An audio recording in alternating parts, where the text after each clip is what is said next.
everyone, OG Rose here, and today we're going to be talking about a paper called The Creative Concord, which is about Karl Marx and how he missed a third class in capitalism. You know, for Karl Marx, he talks a lot about this material dialectic, which is this tension that exists between the bourgeoisie and the proletariat, the people who own the means of production, the people that work the means of production. And for Marx, the proletariat suffers alienation from their work because they don't own what they work.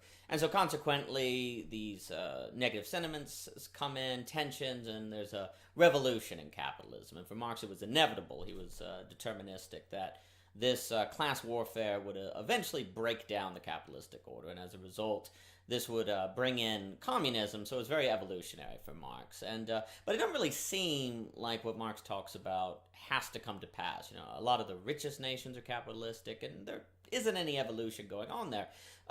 Communism tends to happen a lot in poor nations, and the reason I argue that this is the case is because there's actually a third class that Karl Marx missed, which I call the artifex, or the people who create the means of production, the inventors, the entrepreneurs, the people who create new technologies and wealth. And since anyone at any time can become a business owner or an entrepreneur, no one is stuck in the proletariat. No one has to be there in that material dialectic that Marx described. There's always the possibility of escaping. And the artifex is kind of a combination between the bourgeoisie and the proletariat, because if you create something, you both own and work what you have, and so it escapes the material dialectic. And it's important to note there's a number of economic historians like Dietrich McCloskey who argue that precisely what makes capitalism so great in the first place is the invention and the creativity and entrepreneurship.